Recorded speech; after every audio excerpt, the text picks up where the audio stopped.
tout en fait est réfléchi, tout est dessiné, tout est préparé pour toi parce que tu es guidé et protégé. Salut et bienvenue dans cette nouvelle vidéo. Alors aujourd'hui j'avais envie de te partager 3 leçons de vie que j'ai pu tirer dans le film Le Secret. Alors je pense que ce film c'est une adaptation d'un livre qui traite de développement personnel et de loi de l'attraction.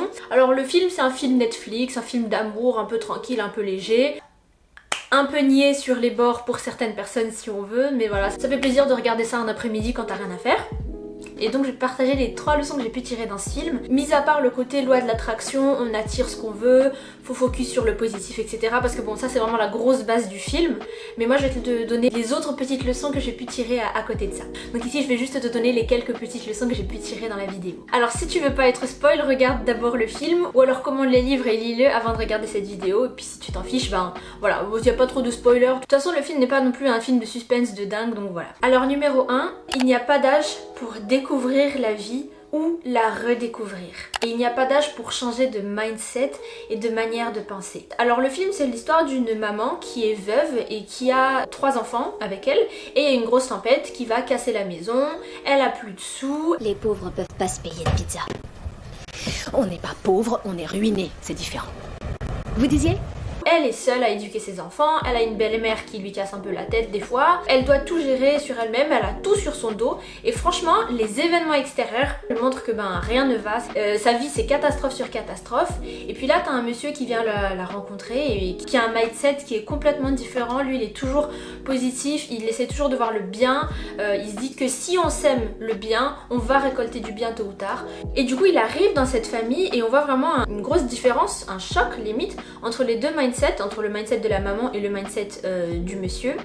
En fait du coup ce monsieur là il vient apporter ses connaissances, il vient apporter tout ce qu'il a compris de la vie et du développement personnel. Et en fait ce que j'apprécie là-dedans c'est que on a des personnages de tous âges dans le film. Il y a des enfants, il y a la plus petite, elle a à peu près 6 ans, un truc comme ça. Et puis il y a un enfant qui est plus âgé, à peu près 10 ans, voilà. Puis après il y a une adolescente et puis après bien sûr il y a la maman, donc cette catégorie d'âge là. Et après il y a aussi la grand-mère qui est très âgée. Et tu vois quand le monsieur il arrive dans leur famille, il a beaucoup d'influence sur leur mindset, il leur apprend de nouvelles choses, il leur montre à changer de manière de voir les choses. Puisque avant c'était toujours oh là là on a des problèmes, oh là là qu'est-ce qui va se passer encore, c'est toujours catastrophe sur catastrophe. Et le monsieur il vient leur montrer en fait qu'il y a une autre manière de penser, peu importe les événements. Et ce que j'aime là-dedans c'est que ça touche tout le monde dans la famille en fait. Ça touche de la plus petite à la plus âgée. Ce que je vois c'est qu'il n'y a pas d'âge pour commencer dans le développement personnel en fait. C'est dommage qu'on ne nous apprend pas à l'école mais heureusement mes vidéos sont là pour ça. Et non mais en vrai voilà, heureusement que tu as du contenu sur internet et tu as des livres etc. Mais en gros voilà, il n'y a pas d'âge pour commencer à découvrir la vie. Et surtout il n'est jamais trop tard en fait pour changer de point de vue. Parce que la maman elle a carrément changé de point de vue, enfin, du début jusqu'à la fin du film tu vois. Elle a le temps de changer de mindset. Et même la grand-mère, il n'y a pas d'âge. Donc peut-être tu te dis ouais pourquoi j'ai pas appris ça quand j'avais 20 ans, quand j'avais 18 ans, quand je commençais tout juste la vie et tout. Si t'as 30 ans, si t'as 50 ans, si t'as 80 ans, il n'est jamais trop tard pour changer de mindset et changer le cours de ta vie en fait. Donc voilà pour la première leçon. Ensuite la deuxième leçon que j'ai apprise c'est que les événements ne sont que du peut-être. Je vais m'expliquer. Alors, je t'invite à regarder ma vidéo où je te parle du peut-être, justement, où les événements sont neutres. Quand il se passe quelque chose, tu peux décider que c'est très grave, tu peux décider que c'est merveilleux, ou tu peux juste décider que c'est du peut-être. Tu vois, c'est l'histoire du monsieur qui a un cheval et qui dit toujours peut-être. Il a perdu son cheval, oh là là, c'est une très mauvaise nouvelle, peut-être. Mais après, il a retrouvé son cheval avec 10 autres chevaux, c'est merveilleux, peut-être, etc., etc. Je vais pas te refaire l'histoire, mais en gros, ben, je trouve que ça retrace quand même ça dans le film, où ben, ça commence par une tempête qui a fait un énorme trou dans le toit de la maison. Oh là là, c'est une catastrophe. Peut-être. Du coup, t'as un énorme trou dans la maison, ça va coûter extrêmement cher en réparation. T'as plein de troncs d'arbres et tout qui sont rentrés dans la cuisine, il y a une fuite, ça fuite partout, enfin, c'est plus vivable, c'est une catastrophe. Peut-être. Et puis finalement, quand on a réparé le toit, c'était encore plus beau parce qu'il a transformé le toit en du Velux. Ça devient comme une vitre transparente où à l'intérieur de la maison, tu peux apprécier les étoiles et tout. Et du coup, c'est devenu magnifique. Et en fait, c'est devenu encore plus beau que ce qui était là avant. T'as aussi l'exemple de la voiture, elle est enfermée dans un tas de bois en fait parce que avec la tempête, il y a plein d'arbres qui sont tombés, du coup la voiture elle est immobilisée parce qu'il y a plein de bois autour et du coup il faut le couper. Du coup c'est une catastrophe. Peut-être, parce qu'en fait avec ce bois là ils ont pu faire du caramel et faire un anniversaire marquant avec une encore meilleure ambiance, et enfin voilà, ils ont trouvé une nouvelle activité qui était géniale à faire. Et enfin et surtout, je pense que c'est vraiment tout le film en fait, c'est la rencontre entre la dame et le monsieur. C'était la voiture de la dame est rentrée dans la voiture du monsieur. Elle lui a rentré dedans, ça a cassé son pare-choc. C'est une catastrophe? Peut-être. Parce que grâce à cette catastrophe-là, en fait, ils ont pu se rencontrer. C'était là qu'ils ont pu enfin parler et enfin créer ces liens, et se découvrir. Et puis c'est grâce à cette collision qu'il y a eu tous ces enchaînements d'événements, qu'il y a eu cette belle histoire en fait. Donc voilà, en fait, ce que je retiens, c'est que tout n'est que du peut-être. Faut vraiment pas catégoriser la vie et les événements en mode ah là là c'est merveilleux, c'est bon, j'ai tout gagné, j'ai plus rien à faire, parce que la roue peut tourner. Mais faut pas non plus voir tout comme une catastrophe, une horreur, oh là là c'est fini, c'est la panique générale, il n'y a plus rien à faire. Parce que tu peux transformer quelque chose de pourri, quelque chose de complètement perdu, en quelque chose de non seulement bien, mais qui est encore mieux que ce qu'il y avait avant. Comme le Velux. Donc voilà, ce qu'il y a à retenir de cette partie-là, c'est que derrière chaque rupture, derrière chaque échec, derrière chaque fin, entre guillemets, d'un chapitre, eh bien, il y a une nouvelle naissance. Il y a quelque chose de beau qui naît à nouveau, si tant est que tu as le courage d'avancer et le courage de vivre, en fait. Si tu acceptes de te dire, ok, je m'arrête pas là, je vais vivre et je vais voir c'est quoi la suite de cette histoire. Et quand même, PS, que j'ai envie de noter, c'est que dans les 3 exemples que j'ai pris, les gens sont toujours passés à l'action.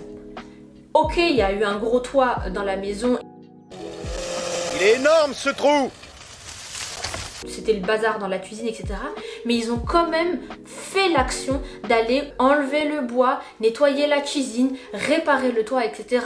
Pareil pour le bois qui était sur la voiture, il fallait aller couper soi-même le bois. Et la rencontre, fallait faire l'action de s'ouvrir à l'autre, de faire connaissance, de baisser ses barrières, baisser la garde et de s'intéresser à l'autre personne.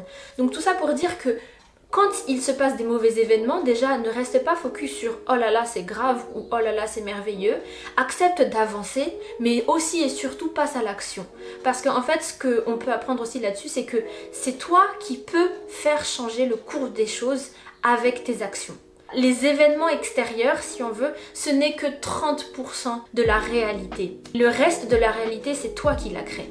Sur comment tu vois la chose, comment tu imagines que tu pourrais régler les problèmes, sur comment tu décides d'agir et donc les réactions, les résultats de tes actions au départ. Donc pas juste pleurer sur ton sort en te disant que c'est fini, voilà, plus rien ne va, mais tu prends les choses en main en fait. Mais voilà, prendre les choses en main, ça part d'abord d'un bon mindset, d'une bonne manière de penser. Donc vraiment, si tu dois retenir ça, c'est quoi qu'il t'arrive comme événement, tu peux changer le cours des choses grâce à ton mindset et à tes actions. Et que derrière chaque catastrophe, il y a une nouvelle naissance. Et enfin, la dernière leçon de vie que j'ai appris, dans la vie, rien n'est un signe ou tout est un signe. Alors celui-là, c'est vraiment une philosophie de vie à adopter. Si tu regardes dans le film, le monsieur, à chaque fois, il voit des signes. À chaque fois, il interprète tout comme des signes. Le simple fait qu'il n'a pas pu distribuer l'enveloppe du début jusqu'à la fin du film, il s'est dit, il y a une raison. Et si j'ai pas pu la rencontrer la première fois, si la boîte aux lettres s'est envolée la deuxième fois, s'il y a eu la collision, il y a eu la tempête, il y a eu plein d'événements qui ont fait que, il s'est dit, peut-être que la vie est en train de me dire non, tu ne vas pas lui donner cette enveloppe tout de suite, fais d'abord connaissance avec elle. Et parce qu'il a écouté ces signes, ils ont commencé à construire cette belle histoire. Etc, etc. Mais vraiment dans tout le film, à chaque fois tu vois tout le temps des signes. Par exemple, même un moment, ce moment ça m'a vraiment marqué, et d'ailleurs c'est ce moment-là qui m'a fait écrire cette partie-là de la vidéo. C'est quand il s'apprête à partir, à rentrer chez lui ou à faire je sais pas quoi, il se retourne.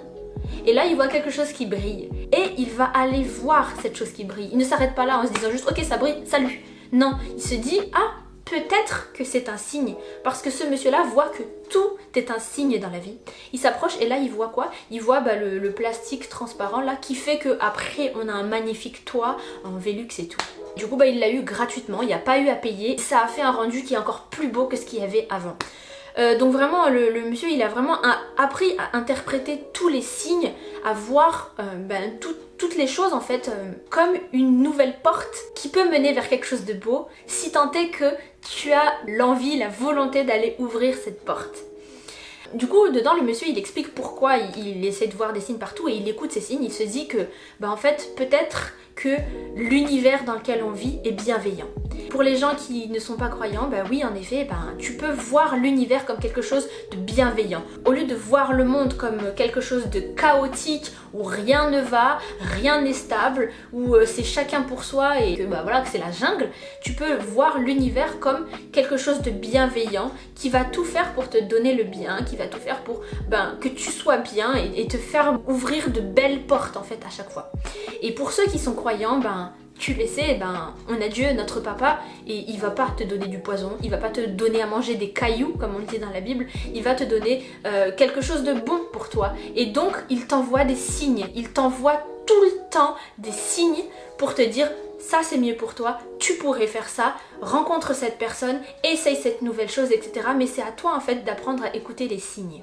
Tu vois, ça me fait penser à Good Place. Je vais éviter de spoil au maximum, mais sinon tu zappes à 7 minutes là, comme ça tu te fais pas spoil si tu veux pas. Les petits humains, ils ont des épreuves à faire face, ils doivent réussir à faire quelque chose, je sais plus c'est quoi. Il y a Michael, du coup le démon, enfin bref, l'être un peu supérieur entre guillemets, qui aide les petits humains à s'en sortir dans leurs épreuves. Du coup, les petits humains, au bout d'un moment, ils se disent ah c'est peut-être un signe, ah c'est peut-être un signe, peut-être qu'il est en train de nous aider, on le sent pas vraiment, mais il est peut-être en train de nous aider. Et à la fin de l'épisode, ils ont réussi, les petits humains ont réussi. Et ils sont trop contents, ils retrouvent Michael et ils lui disent On a trouvé les 4 indices que vous aviez laissés. Oh, c'est génial.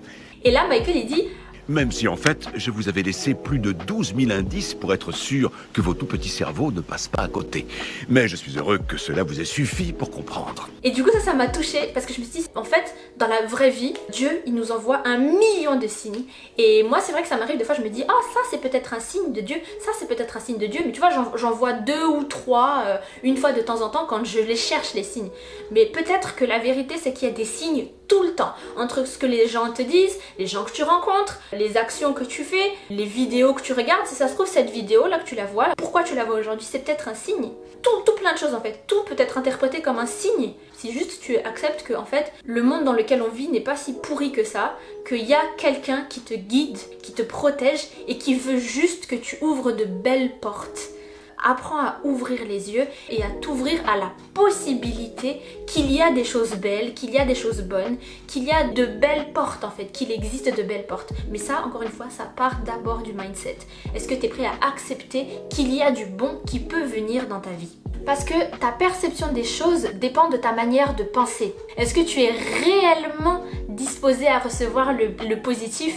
Je dis bien réellement, parce que tu vois, quand tu regardes la maman dans le film, si je lui demandais est-ce que tu es vraiment disposé à recevoir le positif dans ta vie, elle va me dire oui, bien sûr que je veux de l'argent, bien sûr que je veux qu'on règle mes problèmes, bien sûr que je veux rencontrer quelqu'un que j'aime et qui m'aime, bien sûr que je veux que tout roule, etc.